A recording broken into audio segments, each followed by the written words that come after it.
औरत होती है जो बहुत ज्यादा डरी हुई होती है। वो यहाँ से भागने की कोशिश करती है, लेकिन यहाँ पर बहुत सारे लोग हैं। वो जानती है कि वो यहाँ से भाग नहीं सकती, इसीलिए वो अपनी जान दे देती है। इस घटना के कई सालों के बाद हमें न्यूयॉर्क शहर में एक लड़की को दिखाया जाता है जिसका नाम ईवी है। वो अपनी दोस्त के साथ फ्रीलांस केटरिंग का बिजनेस करती है ताकि वो अपनी गुजर बसर कर सके। ऐसे ईवी एक स्ट्रगलिंग आर्टिस्ट है। उसकी दोस्त उसे डीएनए टेस्ट देती है। दरअसल एक कंपनी है जो इस तरह के लोगों के टेस्ट करवाती है, जिससे वो पता लगा सकते हैं कि उनका इस दुनिया में कौन कौन फैमिली मेंबर है। और अब ईवी घर आने के बाद अपना डीएनए टेस्ट करवाकर कंपनी को भेज देती है, और जब उससे रिपोर्ट मिलती है तो उसे पता चलता है कि उसकी फैमिली इंग्लैंड से थी और वहाँ पर उसका कोई कजन भी है। ईवी के कजन को भी ये इन्फॉर्मेशन दी जाती है कि उसकी कोई कजन सिस्टर है। और अब ईवी को मैसेज आता है जो कि उसी के कजन का होता है, जो उसे चाय पर बुलाता है चुकी है। सीधे तय करती है कि वो अपने कजन से मिलेगी। वो एक होटल में उससे मिलने के लिए जाती है, जहाँ पर उसका कजन उससे बहुत अच्छे से बात करता है और बताता है कि हमारा खानदान बहुत अमीर है और बहुत जल्दी हमारे खानदान में एक शादी होने वाली है, तुम्हें भी वहाँ पर आना चाहिए। और ईवी के पास इतने पैसे नहीं होते कि वो यहाँ से इंग्लैंड का टिकट अफोर्ड कर सके। उसका कजन कहता है कि मैं तुम्हारी टिकट करवाऊंगा। और इसके बाद ईवी कुछ दिनों के बाद इंग्लैंड चली जाती है, जहाँ पर एयरपोर्ट पर उसका कजन उसे रिसीव करने के लिए आता है। जिसके बाद वो उसे उस जगह ले जाता है जहाँ पर वो रहता है। ये एक बहुत बड़ी हवेली, बहुत बड़ा महल होता है। दरअसल ईवी का जो कजन है वो अपने परिवार के साथ इसी महल, इसी हवेली में रहता है, क्योंकि वो सब इसके लिए काम करते हैं। यहाँ पर जो इस हवेली का मालिक है उसका नाम होता है वॉल्टर। ईवी का कजन उसे वॉल्टर से मिलवाता है। वॉल्टर ईवी से बहुत अच्छे से बात करता है। यहाँ पर शादी की तैयारियां भी चल रही होती है। और जब ईवी हवेली के अंदर जाती है तो देखती है कि हवेली अंदर से बहुत ही शानदार है। यहाँ पर ईवी को उसकी एक सर्वेंट दी जाती है जो उसे उसका कमरा दिखाती है, साथ ही उसे यहाँ के कुछ रूल्स बताती है जिसके मुताबिक वो लाइब्रेरी में नहीं जा सकती। वो कहती है कि अगर आपको कुछ भी चाहिए हो तो आप बाहर मत आना, सिर्फ बेल बजा देना, मैं आपकी खिदमत के लिए आ जाऊंगी। ईवी अब खिड़की का पर्दा हटाती है और देखती है कि खिड़की पर लोहे की शार्प रॉड्स लगी होती है, जिसे देखकर वो हैरान होती है। वो सर्वेंट से पूछती है कि रॉड्स किस लिए हैं। वो बताती है कि कभी कभी परिंदे अंदर आ जाते हैं, इसीलिए रॉड्स को लगाया गया है ताकि परिंदे अंदर ना आ पाए। और इसके बाद वो चली जाती है। ईवी यहाँ पर रहकर बहुत खुश है। वो अपने दोस्त को वीडियो कॉल करके बताती है कि यहाँ पर सब कुछ अच्छा है, मैंने कभी इतनी अच्छी जिंदगी के बारे में नहीं सोचा था। रात को वॉल्टर भी उसके कमरे में आता है और उससे पूछता है क्या सब कुछ ठीक है। वॉल्टर जो इस हवेली का मालिक है, उसके बात करने के तरीके से ऐसा लगता है जैसे कि वो ईवी को पसंद करता है। अब ईवी जब रनिंग करने जाती है तो देखती है कि हवेली के पास ही एक इमारत है, जिसे देखकर वो रुक जाती है। उसे वहाँ पर एहसास होता है कि कुछ न कुछ है। रात को जब ईवी सोती है तो उसे एक सपना आता है जिससे वो डर कर उठ जाती है।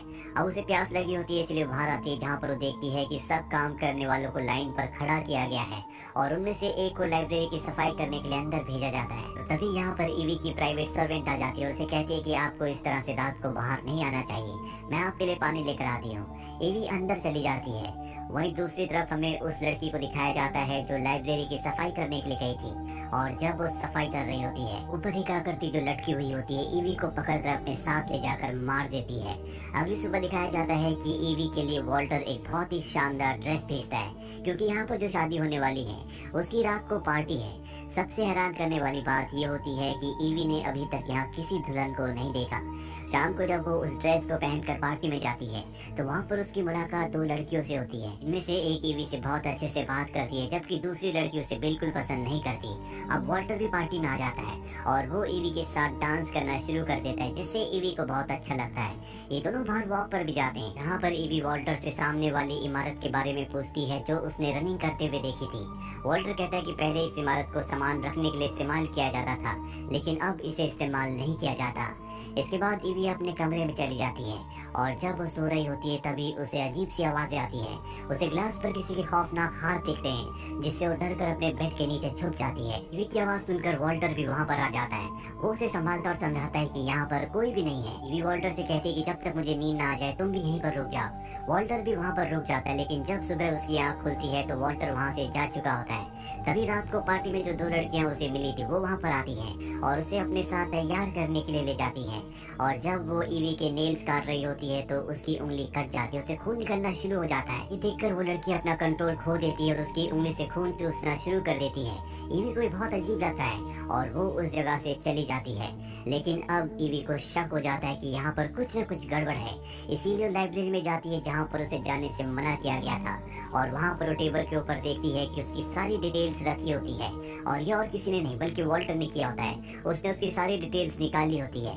ईवी को अब ये सब बिल्कुल अच्छा नहीं लगता, इसीलिए वो अपना सामान पैक करके यहाँ से जाने लगती है। और तभी वॉल्टर उसके सामने आता है और कहता है कि ये सब मैंने इसलिए किया क्योंकि मैं तुम्हें पसंद करता हूँ। मैं नहीं चाहता था कि मैं किसी भी लड़की को अपनी जिंदगी में शामिल कर दूं, क्योंकि बहुत सारी लड़कियां मेरी दौलत के लिए मुझसे जुड़ना चाहती हैं। ईवी भी अब वॉल्टर को पसंद करती है, इसीलिए वो यहाँ पर रुक जाती है। रात को वो डिनर टेबल पर जाती है जहाँ पर वॉल्टर के सभी लोग तैयार होकर उसका इंतजार कर रहे होते हैं। वॉल्टर यहाँ पर बातों बातों में ऐलान कर देता है कि वो ईवी से शादी करेगा।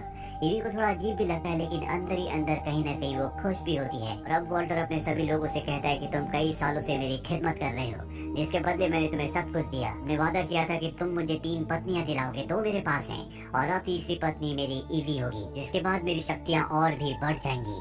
और इसके बाद वॉल्टर खून पीता है। ईवी को समझ में आ जाता है कि वॉल्टर कोई इंसान नहीं बल्कि वो वैम्पायर है और उसकी जो 2 पत्नियां हैं वो वही 2 लड़कियां हैं जो उसे पार्टी में मिली थी। इनमें से एक लड़की ने उसकी उंगली कटने पर उसका खून भी चूसा था और ये दोनों भी वैम्पायर्स होती है और ये तीनों के तीनों कई सालों से जिंदा है। दरअसल वॉल्टर की जो तीसरी पत्नी थी वो और कोई नहीं बल्कि ईवी की दादी थी, वही लेडी जिसने इस कहानी की शुरुआत में अपनी जान ले ली थी। दरअसल वॉल्टर हर किसी से शादी नहीं कर सकता, वो किसी खास खून से शादी कर सकता है और उसने सबसे पहले शादी की थी ईवी की दादी से, जो उसकी तीसरी पत्नी थी। इसके बाद उसकी शक्तियाँ और भी बढ़ गई, लेकिन ईवी की दादी के मरने के बाद उसकी शक्तियाँ कम हो गई। और अब अगर उसने ईवी से शादी कर ली, क्योंकि उसके अंदर भी उसी की दादी का खून है, तो एक बार फिर से रिचुअल पूरा करने के बाद उसकी शक्तियाँ और ज्यादा बढ़ जाएंगी। ईवी अब यहाँ से जाना चाहती है, लेकिन वॉल्टर उसे रोक लेता है, उसे समझाता है कि अगर तुमने मेरी बात मानी तो तुम हमेशा के लिए जिंदा रहोगी, तुम्हें कभी कोई बीमारी नहीं होगी, तुम्हारे अंदर बहुत ज्यादा ताकतें आ जाएंगी और इस दुनिया की हर एक चीज तुम्हारे कदमों पर होगी। लेकिन ईवी उसकी बात नहीं मानती, इसीलिए ईवी को कैद कर दिया जाता है। और वॉल्टर की दोनों पत्नियां उसे समझाने की कोशिश करती हैं कि शुरू में तुम्हें अजीब लगेगा, लेकिन एक बार तुम वैम्पायर बन जाओगी तो उसके बाद सब कुछ ठीक हो जाएगा, मेरी नई जिंदगी बहुत अच्छी लगेगी। लेकिन ईवी इस जिंदगी को एक्सेप्ट नहीं करना चाहती, वो दोनों यहाँ से चली जाती हैं। इसके बाद वो बूढ़ी लेडी जो ईवी की सर्वेंट है वो ईवी के पास आती है। वो कहती है कि तुम यहाँ से भाग जाओ, नहीं तो तुम्हारी जिंदगी कभी भी नॉर्मल नहीं हो पाएगी। और ईवी यहाँ से भागकर सामने उसी घर में चली जाती है जो कई सालों से बंद है। सबको पता चल जाता है कि ईवी भाग चुकी है, इसमें उसकी मदद उसकी सर्वेंट ने की है, इसीलिए उसकी सर्वेंट को मार दिया जाता है और ईवी भागकर यहाँ से उस घर में छुप जाती है जो सामने होता है। सर्वेंट भी वहाँ पर आ जाता है, पर ईवी किसी तरह से वहाँ से उसे उसी घर के अंदर बंद करके निकल जाती है और टाउन पहुँच जाती है, जहाँ पर वो एक बूढ़े कपल से मदद मांगती है। वो ईवी की मदद करने के लिए तैयार हो जाते हैं, वो उसे अपने घर के अंदर बुलाते हैं और कहते हैं कि हम पुलिस को कॉल करते हैं। लेडी पुलिस को कॉल करती है और तभी ईवी घर पर लगी फोटोज को देखती है जिसमें वो वॉल्टर के साथ होते हैं। वो समझ जाती है कि ये वॉल्टर के लिए काम करते हैं और इन्होंने पुलिस को नहीं बल्कि वॉल्टर को कॉल किया है। ईवी अब यहाँ से भागने की कोशिश करती है, लेकिन वो उसके सिर पर प्रहार करके उसे बेहोश कर देते हैं। और जब ईवी को होश आता है तो वो देखती है कि उसके सामने वॉल्टर है। वॉल्टर उसे समझाने की कोशिश करता है कि अगर तुम वैम्पायर बन गई, मेरी पत्नी बन गई, तो तुम्हें बहुत फायदा होगा, मैं कभी कोई बीमारी नहीं होगी, तुम बहुत ताकतवर हो जाओगी, साथ ही तुम्हारे पास इस दुनिया की सारी सुविधाएं होंगी, सब तुम्हारे आगे झुकेंगे। और अब ईवी को ना चाहते हुए भी उसकी बात माननी पड़ती है और उसी रात शादी की सारी तैयारियां हो जाती है। और अब वॉल्टर ईवी से कहता है कि तुम्हें मेरा खून पीना होगा और इसके बाद वो वॉल्टर के हाथ को काट कर उसका खून पीती है, जिसके बाद उसके अंदर असीम शक्तियां आ जाती है। और अब वॉल्टर को भी उसका खून पीना था, जिसके बाद उसकी शक्तियां बहुत ज्यादा बढ़ जाएंगी। लेकिन ईवी उसे अपना हाथ नहीं देती, उसे खून नहीं पीने देती और वहाँ पर आग लगा देती है। साथ ही वो वॉल्टर के ऊपर हमला करके उसे जख्मी कर देती है। वॉल्टर अब बहुत कमजोर हो चुका है। इसके बाद ईवी यहाँ से जाने लगती है, लेकिन वॉल्टर की जो पत्नी होती है वो उसके ऊपर हमला कर देती है और कहती है कि तुम वॉल्टर को नहीं मार सकती, वॉल्टर जिंदा रहेगा, हजारों सालों से हम जिंदा हैं और यहाँ के रूल्स को कोई नहीं तोड़ सकता। वॉल्टर को अपना खून पिलाना ही होगा, क्योंकि अगर वॉल्टर मारा गया तो हम भी मारी जाएंगी। और इसके बाद वो ईवी के ऊपर हमला कर देती है और वो ईवी को मारने वाली होती है कि तभी वॉल्टर की दूसरी पत्नी दिल की बहुत अच्छी होती है उस पर हमला कर देती है। ये दोनों एक दूसरे से लड़ते हैं। दरअसल वॉल्टर की दूसरी पत्नी जो दिल की अच्छी है वो इस जिंदगी से परेशान हो चुकी है और अब उसे मुक्ति चाहिए।